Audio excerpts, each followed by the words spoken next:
Excellent. So I will just get us underway right now with our presentation for today. I'm really excited. We have two guest speakers, so you don't have to hear me yammer on the entire time.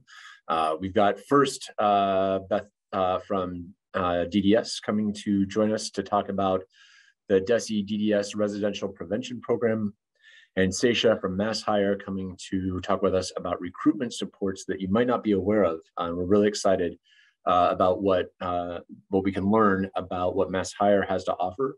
And so just where staffing is such a challenge for us right now, and DESE is really thinking of ways that we can support the staffing effort. And in today's case, it's really just, bringing you, I think, a really key resource. So can't wait for you to hear more from Seisha about that. Then I'm going to come back and possibly bore you to tears, but hopefully not. Hopefully invigorate you with some state and federal updates, and then, as always, save some time for Q&A. I know that, I always think of that time after February break, and then as we approach April break, just the momentum continues to build. The challenges have just been so difficult this year. And we've been tempted to be overwhelmed, but we'll just stay in that whelmed category right now. And just remembering to breathe. I know we've talked in the past about, we're better together and we're strong together. And right now, I just think, when we're feeling the world around us get a little tenuous, just my advice, step back, take that deep breath. I know that, breath is not the best thing to be talking about in a COVID age, but hopefully we're in just a safer place to, take that more metaphorical breath and sometimes literal breath where you can do so because just like this quote that's saying, like, it will be okay and I don't quit. And I know that that's true of all of you. So appreciate the work you're doing, and just I encourage you to keep it going and find that way to take care of yourself so you can take care of the kids who we are so honored to serve. With that in mind, I'm just going to turn it over now to our colleague from DDS, Beth Doyle. Beth, welcome. If you just want, there you go.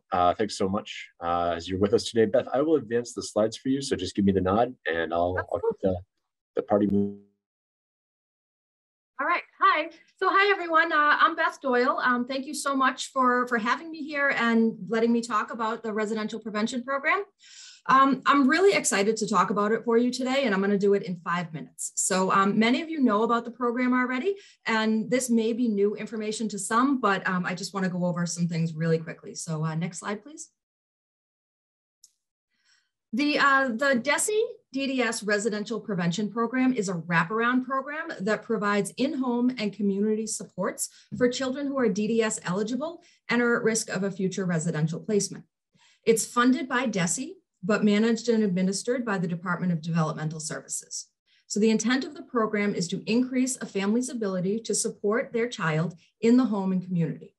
And the program does this by creating an individualized plan of supports for the participant that promotes skill building, independence, and social integration across multiple settings, including the participant's home, school, and community. So annually, we support about 800 students across the state each year. The program is open to students who are 6 to 21 years old, who are DDS child eligible, who are eligible for and served by an IEP, and are living in a family home. So child eligibility for DDS would be for children who have a severe and chronic disability due to intellectual disability, autism spectrum disorder, Smith-Magenis syndrome, or Prader-Willi syndrome. And DDS also finds children eligible if they have substantial functional limitations stemming from Williams syndrome, Down syndrome, cerebral palsy, spina bifida, fetal alcohol syndrome, or Fragile X syndrome. I hope that's the last list of things that I'm reading today. If the student is homeschooled, they can still qualify and participate in the program so long as they are being served by an IEP through the local school. All right. Students who are living in group homes or congregate care settings, unfortunately, are not eligible. They have to live in a family or caregiver's home. Okay. As you can see from the big red splash, we're having our open interest period from March 1st until March 31st. Families can find information and interest forms at the website that you see just above it, mass.gov/DESE-DDS-program. There's a detailed FAQ document being posted to the website. It might be up already, it might be a little bit later, and that includes questions about the program requirements, enrollment and eligibility processes, and the use of funds from the program. And there's a copy that I sent over this morning that I'm hoping can be added to the chat so that people can download it now if they want to see that. Next slide, please. So the program conforms to the self-direction policy that drives all of DDS's services. It means all goals and plans are individualized for the student and their family. And within the program, there are these three general areas that students and families work on. So there's skill building, independence, and community integration. To do this work, the family hires a skills trainer to work primarily with the student, but also with the family on developing the family capacity as well as the student's capacity in these three different areas. Okay, next slide, please. This last slide is about the benefits for participants in the program. Each family that is enrolled in the program has a dedicated family navigator. We have 43 qualified family navigators across the state, of which 37 are actively supporting families in the DESE program. Families can choose any navigator agency that works within their region, and the family navigator links all the components of the program for the family together. They're sort of like the family's own personal program concierge. The navigator will help the family find staff, complete paperwork, manage their budgets, and they're a really good point of contact when the family has questions. Annual plans are developed for the student by the family, skills trainer, senior level therapist, and the navigator all working together. Participants work on 2 to 5 goals on average, and services are provided for students in the evenings and on weekends, and families work out those schedules with their staff on an individual basis. So this last thing that you see here on the slide is the 55-45 rule, and that refers to the percentage of annual budgets that a family needs to spend on services and supports, which is a minimum of 55%, or on goods and reimbursements, which would be a maximum of 45%. So services and supports include things like skills training, senior level therapists, therapies, including music, aroma, arts, biofeedback therapies, peer mentors, respite, and the goods and reimbursements include things like community activities, outing costs, family training, specialized nutrition, safety equipment, uncovered medical expenses, those sort of things. Most families in the program, though, do spend 70 to 80% of their budget on their services and supports. So those skills training hours that they have in their home, right? If I didn't mention it before, the requirement of the program is to have a minimum of 3 hours of skills training every week. So we would ask you to please consider the families that you're supporting. And if they have a child who is DDS eligible and at risk of a residential placement, please share this information about the open interest period with them. That's the end of my slides, but I do have 2 more things that I would love to share with you. The first is that our navigation agencies are always looking for more senior level therapists and skills trainers. So teachers, related service providers, paraprofessionals, they're all welcome to explore these options. And we have a few places in central and western Massachusetts that desperately need more skills trainers and therapists. So please share with your staff if you think they might be interested. And second, unrelated to the DESE program, our T22 director, our Turning 22 director, asked me to thank you all for the increase in the 688 referrals lately, and please keep them up. So that's it for me. Thank you. Hi, Beth, we have a couple. Oh, Beth, Nina, hold on just one second. Thanks so much. Yep. Nina, while you're looking at the questions that are there, I just want to encourage everyone. Beth isn't going to stick around. And so please, Beth, we really appreciate the time you've taken from your day to be here with us. So if people do have questions about the program, if you could just please put them in the chat now. We'll turn it over to Nina in just a second to ask some questions that are in the chat. Or I'm sorry, that are in the Q&A. So questions today, as always, go in the Q&A. But Beth, I know that when I was a special ed administrator in Wellesley many years ago, a lot less gray hair back in the day, I did have students who benefited from this program, and it was, such a powerful thing in their lives, and the families were so grateful. But Beth, I know when I've spoken with you and your colleagues at DDS about this and said, great for my families in Wellesley, and of course we want kids in all communities to get this. You all have been extraordinarily deliberate about outreach to families who are English learners, families who've been most historically disconnected from the public school experience. I don't know if you just want to say a little bit more about the outreach and about your goal, really striving towards equity and equity of access to this program. So we are really dedicated to being able to reach our lower income communities. It seems like a lot of our higher SES communities, our parents know about programs like this. So, and they're comfortable asking about programs like this. So we have done a really intensive and purposeful effort of outreaching to our cultural family support centers. I've sent all sorts of information to my contacts at DCF, DYS, Mass Health, anyone who is supporting families who may be supported by this program and interested in this program and really would benefit from this program. This is not a program for everyone though. I do just want to point that out, that this is really for the most high needs kids who are really at risk of residential programming. So our goal is to keep those kids in their home, in their communities, and not be sending them off to residential schools. And our hope is that by participating in this program as young people, it will also keep people in their homes and communities as adults, that they will have more connection and more skills to being able to stay at home with their family and to make those choices to be fully engaged in their lives. Definitely, that's such a great points to underscore there at the end. And Beth, I know that your colleagues and I, we've looked at the data to see where students are coming from across the state, and it's really encouraging to see that the outreach efforts that you've taken on have yielded a really high participation rate of students from all communities across the state, and you don't see, you know, that overly disproportionate representation from, you know, wealthier communities in particular. It's true. We've done a pretty good job working with some of our bigger cities, you know, our Boston, Springfields, Worcesters, and we have a lot of students in those communities that are served by this program. And so that doesn't mean that we don't want students from other communities.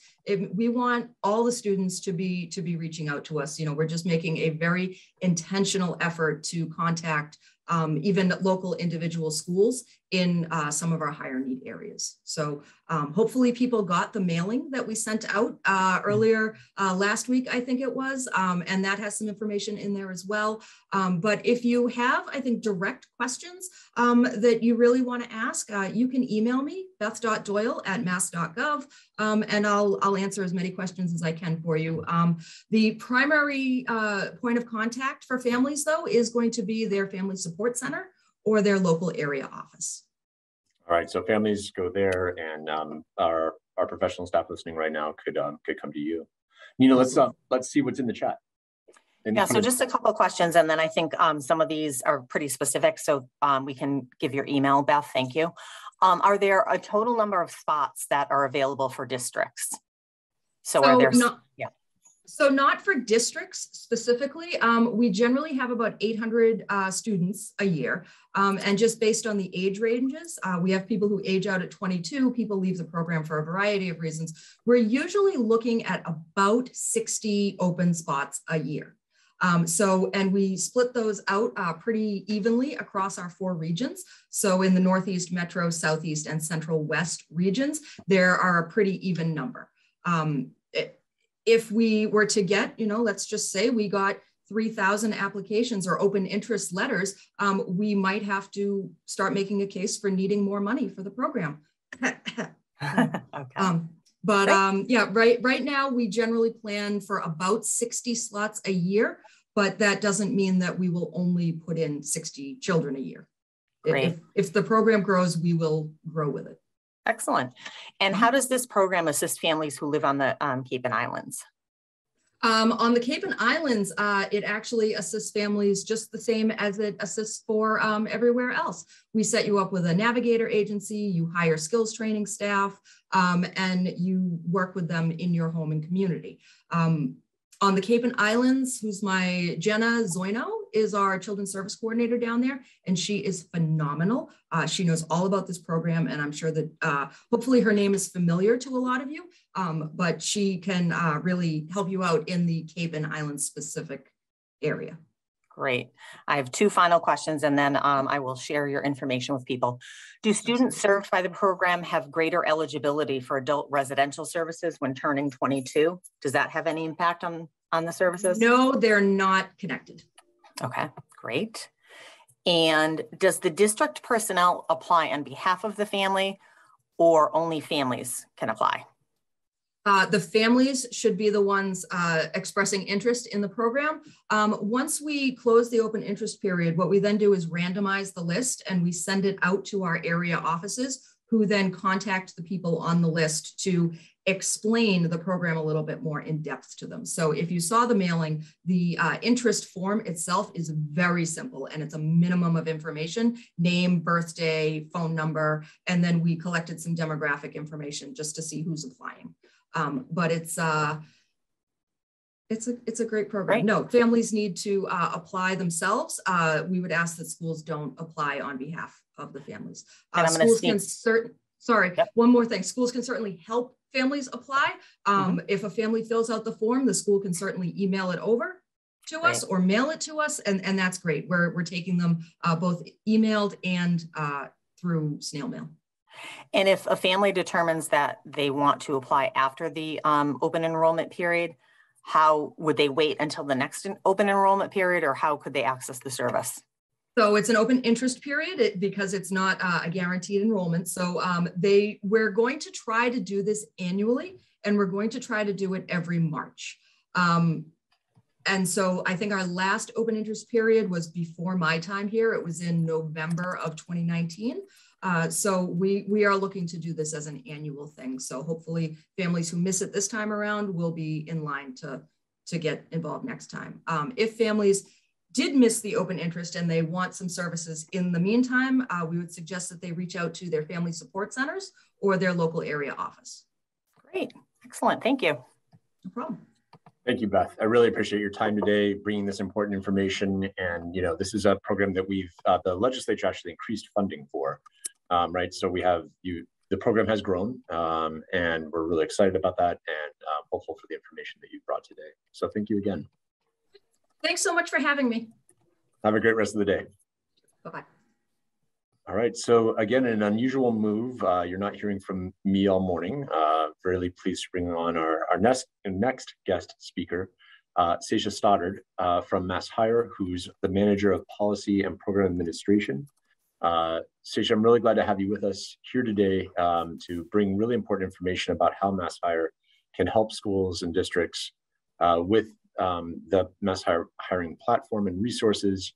So if you just want to come on screen, I'll advance your slides and we'll be good to go. Hi everyone. Russell, I don't think I cannot start my video. That's a problem. Hold on a second. And that's okay, but you can hear me, that's good. Yeah. Brian, you can, hold on.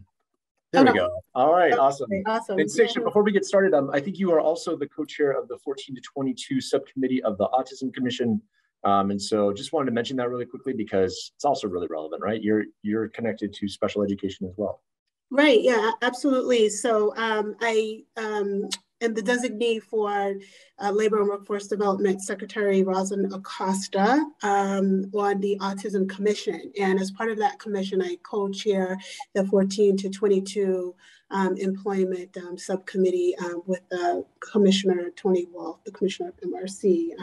And so the work in that committee is really focusing on providing recommendations for individuals 14 to 22 who are sort of transitioning into adulthood and looking at, again, providing appropriate recommendations for higher education, training, and employment opportunities. And so we're doing that for a little while, and I'm really happy to be co-chair of that committee. And the focus is really on supporting individuals that are on the autism spectrum and that have an autism diagnosis. And again, looking at sort of forecasting opportunities for those individuals across the state. So today I'm here to talk about MassHire. So I'll just introduce myself really quickly. Thank you for the introduction already, Russell. Sasha Stoddard, MassHire Department of Career Services. MassHire is within the Executive Office of Labor and Workforce Development. And MassHire is the state workforce agency in Massachusetts, and we have oversight over the Career Center system. So today I'm going to talk about the supports that MassHire provides to job seekers and businesses, and just give you an overview of what those supports and services are. So you can go ahead and advance the slide. Next slide. Okay. So the MassHire workforce system, it is comprised of 16 workforce development areas, and within those 16 workforce areas, there are 16 local workforce boards. And the workforce boards are really the entity that develop the strategic plan for workforce development within their local areas. And this workforce development strategy is based on labor market need. It's also based on identifying the skills and training that individuals need to be able to fill jobs in the local area. MassHire really, again, takes a look at job seekers and matches those job seekers, identifies the skills that those job seekers need. And the goal is really to not just find individuals jobs, but to find individuals the right job. And so that's really important. So we take a lot of care and time in understanding the different trainings that are available and the different resources that individuals really need to meet employer demand. So the next slide. Okay.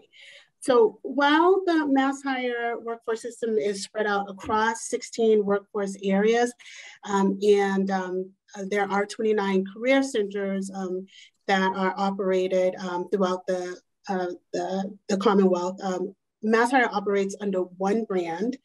And while the workforce areas, they might look a little bit different in terms of labor market need, demographics, different training needs, the MassHire values, they remain the same throughout. And it is really looking at how we're connecting employers to talent, and how we are making sure that job seekers have the different tools and training resources that they need in order to connect to meaningful and sustained employment. The MassHire vision is a better future for people and businesses through meaningful work and sustainable growth. And the MassHire mission is to create and sustain powerful connections between businesses and job seekers. I'm going to go to the next slide. One second, there we go. Okay. So what you see here is a visual of the MassHire workforce system. It's our landscape. This map here just shows you where our 16 workforce areas are across the state. So the entire state is covered. And then the different career centers that reside within those 16 workforce areas. Can we go to the next slide? Okay. So what I did want to just note is that MassHire works really closely with state partner agencies, and we do have strong partnership and collaborations.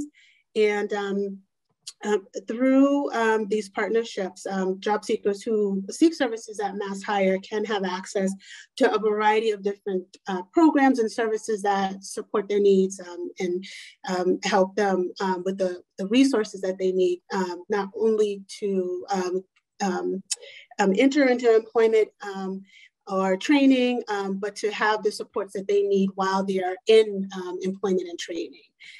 We have our partner agency staff co-located within our MassHire centers, and this really provides ease of access. So someone coming through the door of a MassHire Career Center can easily connect with someone perhaps from Voc Ed, Mass Rehab, or Mass Commission of the Blind, for the Blind, also Department of Transitional Assistance if they're needing assistance from that agency.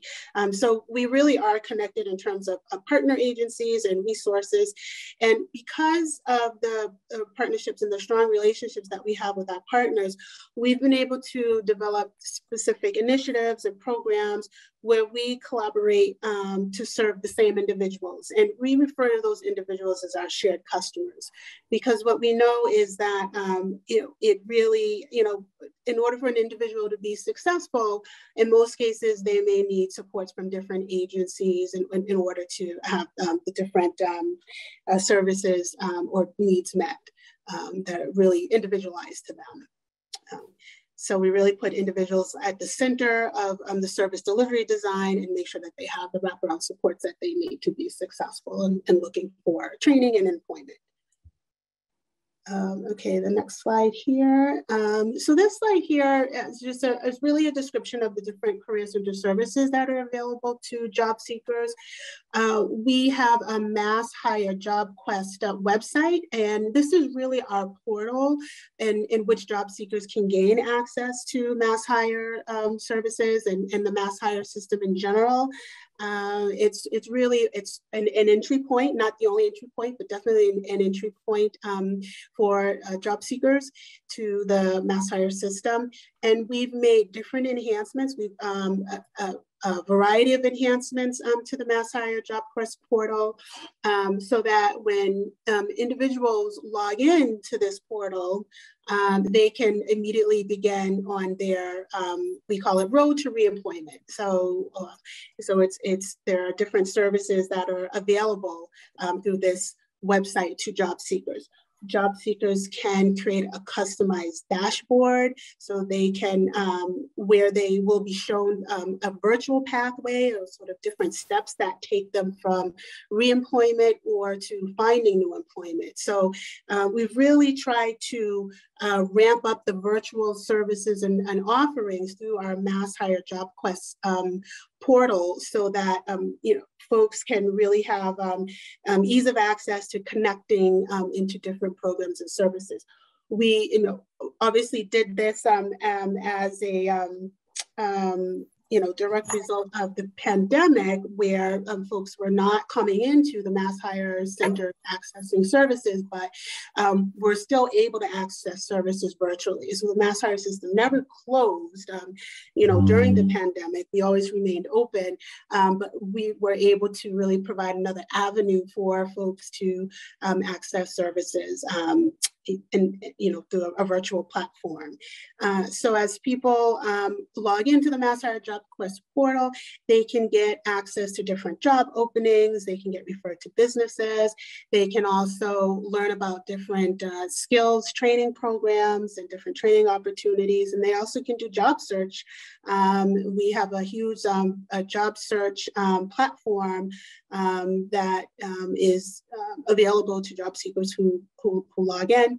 They can also connect to counselors at the career centers, and they have access to our different partner agencies, the different programs and resources that are available through those partner agencies as well.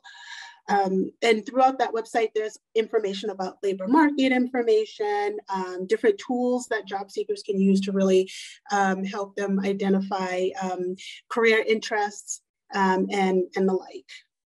And employers also have access to MassHire Career Center services through this MassHire Job Quest portal as well.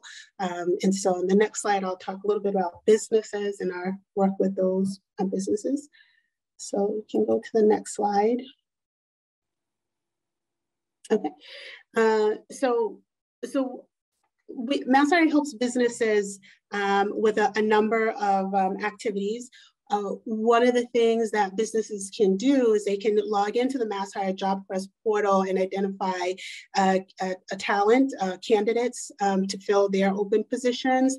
They can also post job openings on Job Quest, and MassHire staff works with the businesses to do target mailings, to also help with small and large scale recruitment efforts, as well as job fairs. So there's a variety of services that businesses can take advantage of through MassHire Job Quest. And so just in closing, when MassHire thinks about customers, we think about job seekers and businesses, and we offer a variety of services in order to connect the two. So with that, I'll stop there and just see if there are any questions. I know that there was some discussion around potentially doing a virtual job fair for maybe educators. So that I think that's some discussion that will be coming later. Again, thanks for having me, and I'll answer any questions if there are any. Seisha, I thought that was really helpful. I think that for special ed directors thinking about the platform and what it could maybe mean for their students, right? Our students who are getting to be adults, the 18 to 22-year-olds, how they could help transition planning connect to the MassHire platform. But also really importantly, as our school districts on this slide, and I'll move on to the Q&A in just a second. Seisha, to be very clear, the districts are businesses, right? So you would work with our school districts the same way that you would work with what are kind of traditional businesses. Is that correct? So everything that's on here really applies to our approved special education schools, our collaboratives, our districts as well? Sure. So if the school districts and the collaboratives are interested in posting job positions or interested in recruiting individuals, certainly can take advantage of the MassHire Job Quest platform. Yeah, that's great. It might be particularly applicable for some of the, like a paraprofessional position, maybe where, people are entry-level positions into education, people deciding, where they might have different options of where they want to go to work within kind of broadly human services, for example. I think school districts are really used to posting on School Spring, which works out well, right? But this is maybe the idea of looking at another hiring platform, perhaps for professional positions, but also for perhaps non-professional positions. Absolutely, absolutely. I mean, we call this our MassHire Job Quest is sort of the workforce board for the state. So, meaning that you can, go ahead and or the job board for the state, right? So you can post your jobs there, and it gets it's made available to a wide variety of individuals across the state, all levels. So I definitely think it's a good place to do outreach and recruitment for open positions and opportunities throughout the districts. And there's no cost, correct? Correct. It's free. It's free. Yep. Fantastic. Nina, I'll turn it over to you to see what questions have come in. We have no questions at the moment. Thank you, Seisha. That was very, very helpful. Great, awesome. And so Russell and Nina, definitely connect on next steps on how MassHire can be of service and helping to spread the word about open positions. We're definitely here to help in that regard. So great, definitely. Thank you so much. Yeah, thanks so much, Seisha. Have a great rest of the day. Take good care. All right. Nina, I'll turn it over to you to just explain a little bit more about an upcoming job.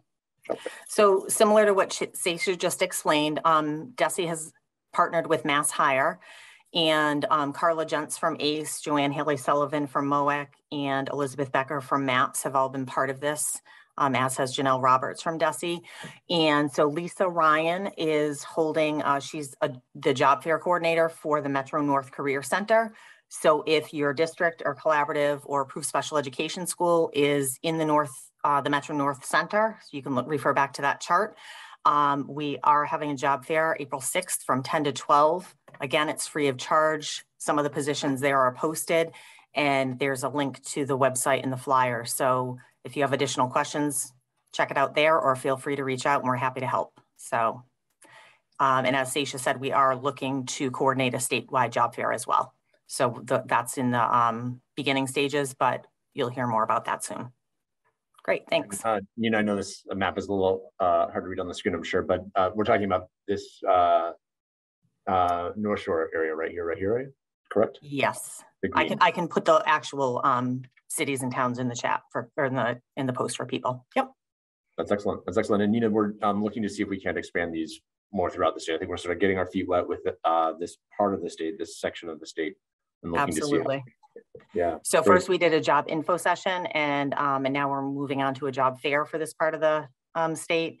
And as there is more interest in other areas, and as schools reach out to the different coordinators at the different offices, we will expand from there based on interest.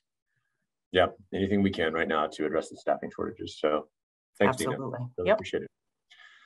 All right, so now you just get to hear from me, I am sorry to say, but I'll go quickly through some updates for you and reserving some time for Q&A. The first thing that I just want to talk about is the IEP Improvement Project and where we are with it. Just, quick reminder, background about the spirit of the project, what we're trying to do with this important work. And, on the left-hand side here, really just starting with improving outcomes for students with disabilities, making sure there's meaningful access both for staff and students and families when it comes to the IEP process, and really making the language as sort of clear and crisp and simplified as possible. And then, of course, just really working to close opportunity and achievement gaps. Over here on the right are the components of the program. And you notice that, in the middle, we have the forms and guidance. And, I know that, there's some anticipation, excitement, maybe a little bit of nervousness about the new forms.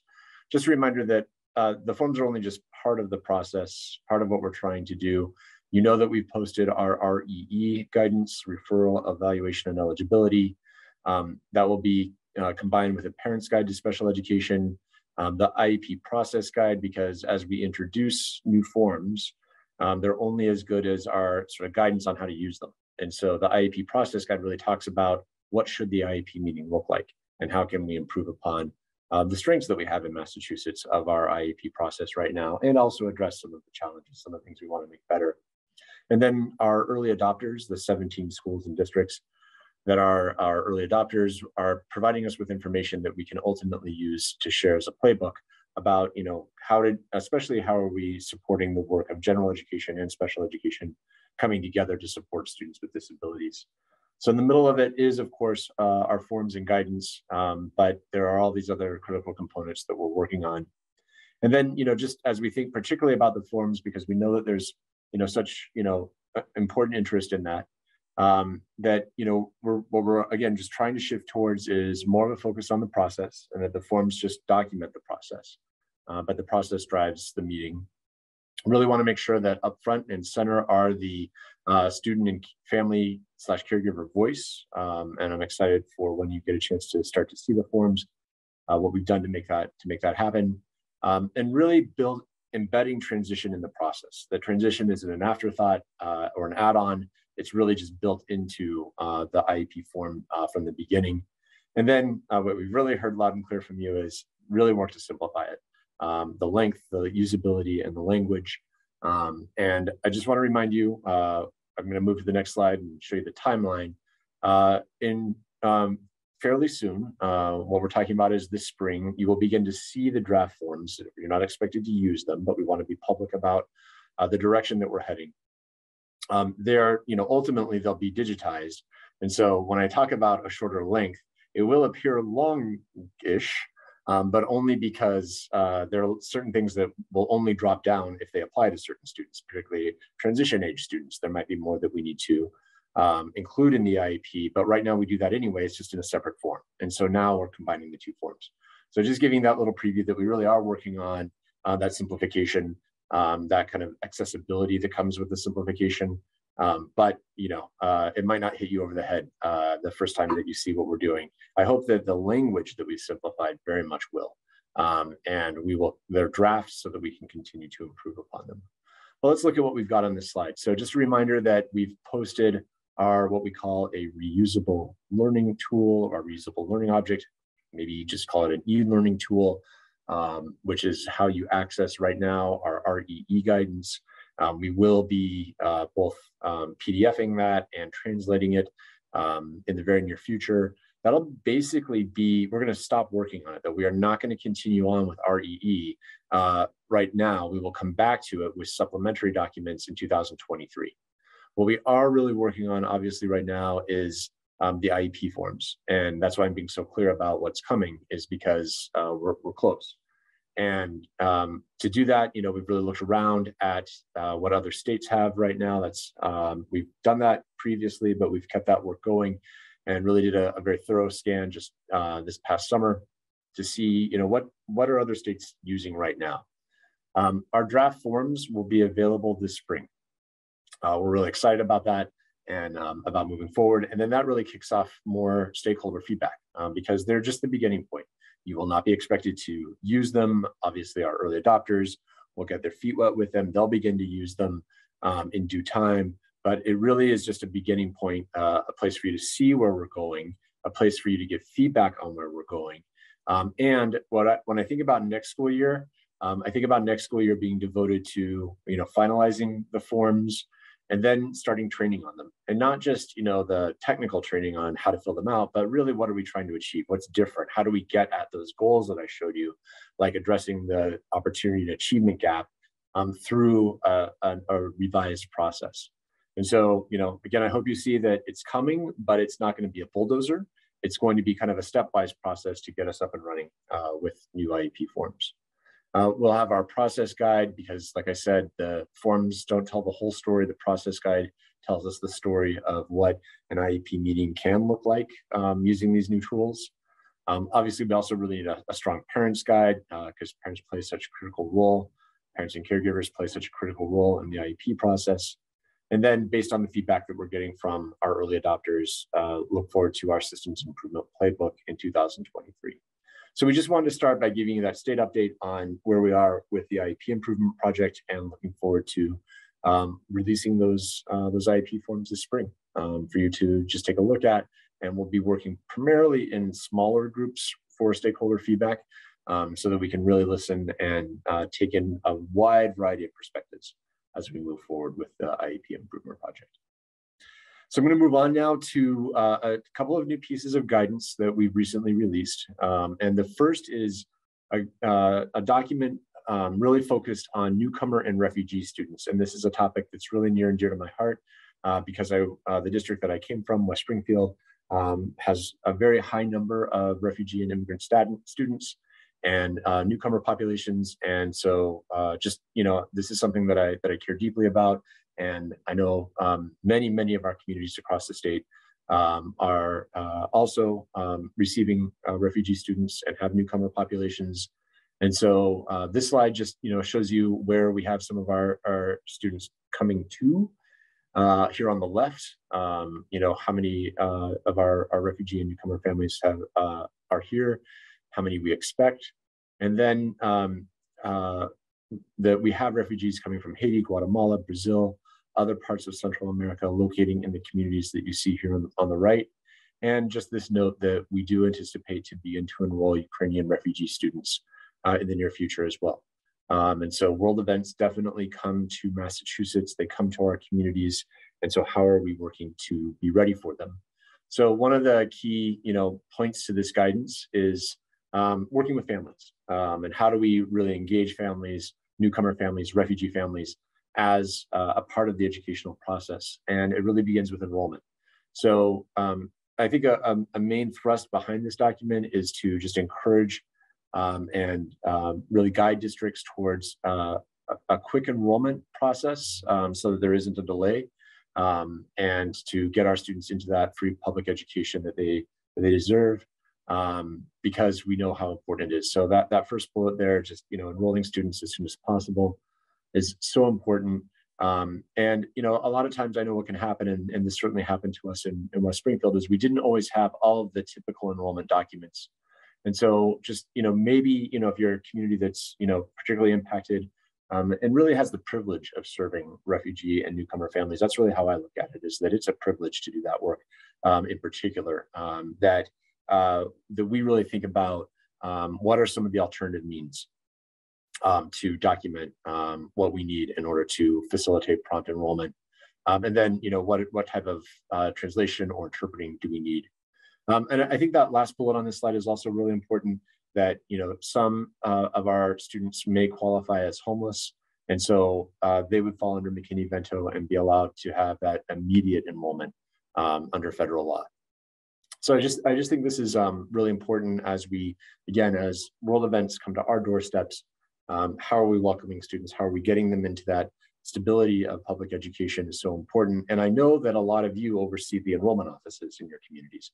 And so the family welcome centers, the family enrollment work, the student enrollment work. And so we think this is just a timely and topical point. English learner services are also so critical, and thinking about the roles that obviously you play in this, about identifying English learners, identifying whether students have had interrupted formal education, if they're SLIFE students, and then always coming back to the families, thinking about how are we providing information to families in a language that they understand. We've included some links here for where you can go to get some additional information. And again, I'm bringing this to you because I know that many of you also oversee English learner services in your communities. And so just passing that along briefly. But we're all gathered here today for special education. So this is my main event for this piece where you all come in thinking about refugee and newcomer students, that, always remembering, we know this, that children 3 to 21 who have a disability need to be identified. Child Find applies to all students. That we have those, that importance of getting students their language supports and their disability related services both in place. And I don't think of it as necessarily just like a both side by side. I really appreciate when those services are integrated with general education. I think that's really where the power I've seen, firsthand, particularly how language development is just really sparked by that, not sort of having those services side by side, but really integrated. And then, thinking about assessment, always focused on those non-discriminatory practices, reducing cultural and racial bias, and providing the assessments in the student's native language or other mode of communication. And I know that's so important too, that idea of other mode of communication, other nonverbal tasks that can yield results, for example, particularly for low incidence languages where it's really hard to find an evaluator who has the normed tests in the language of the student is sometimes really hard. And so I really appreciate the way that our school psychologists in particular, our speech pathologists and others have looked at, how can we make sure we have language access to assessments is so important as well. So a couple other links here for you to consider, and some resources as well to take a look at.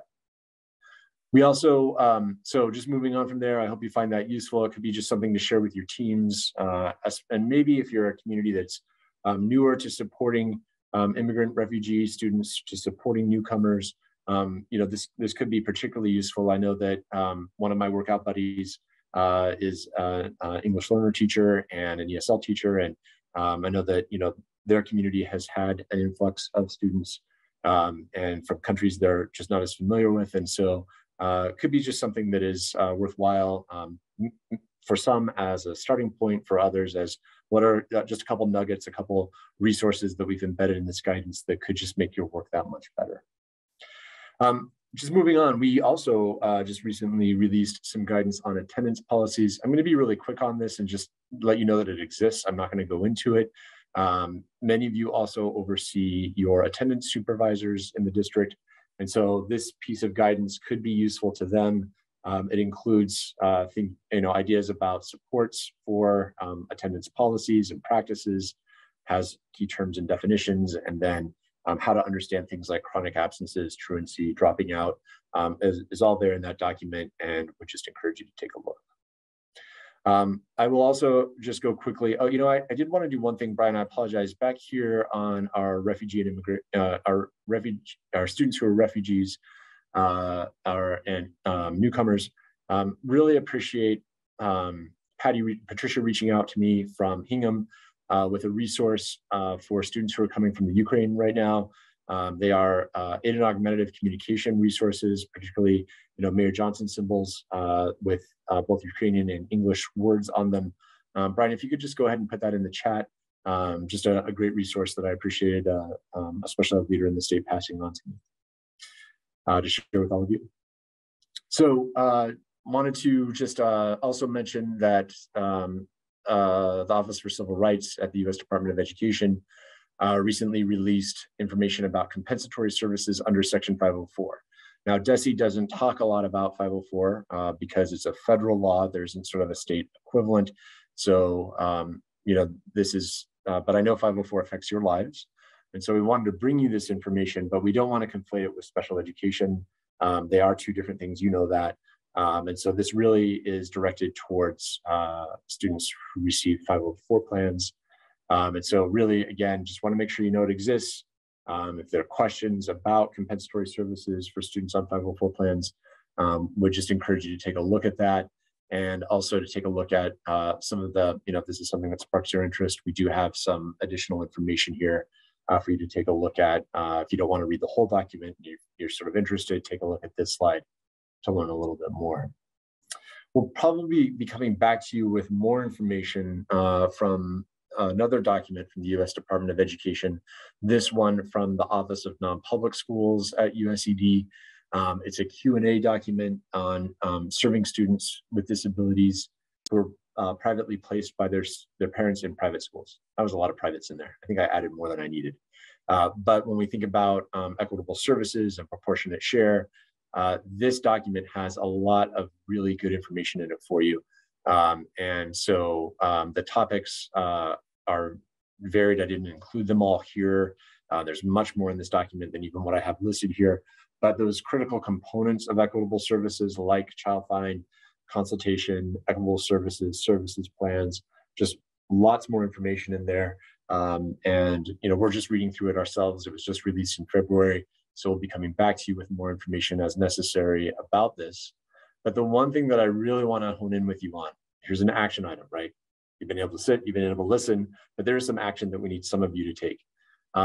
Lots of our districts, not all, but over 200 are part of what we call our resolution funds, our equitable services resolution funds. You know who you are. We appreciate your work on this, and we appreciate you appropriately, spending these funds this year. We did ask you for a mid-year self-assessment. It was due in January, and we still have several districts that haven't submitted this yet. So, if you can, find a few minutes today, find a few minutes Monday, but get this to us as soon as you can. It won't take you a long time. We really did try to make it brief, but we do need to know from you how it's going, how your work is on kind of spending those funds here at mid-year, so that we know that we're on track for getting these funds spent for the rest of this year. We do not want carryover. We're not even planning for carryover. We're planning to just get these funds spent out the door to students, mainly through direct services, but it can be indirect. And so just anything you can do to get this done. This is maybe your one action item from today. Just want to give you a quick update on the determinations, the special ed determinations. We talked about this in our last meeting, that we've been able to provide you with your letters. You know what your special ed determinations are for this year.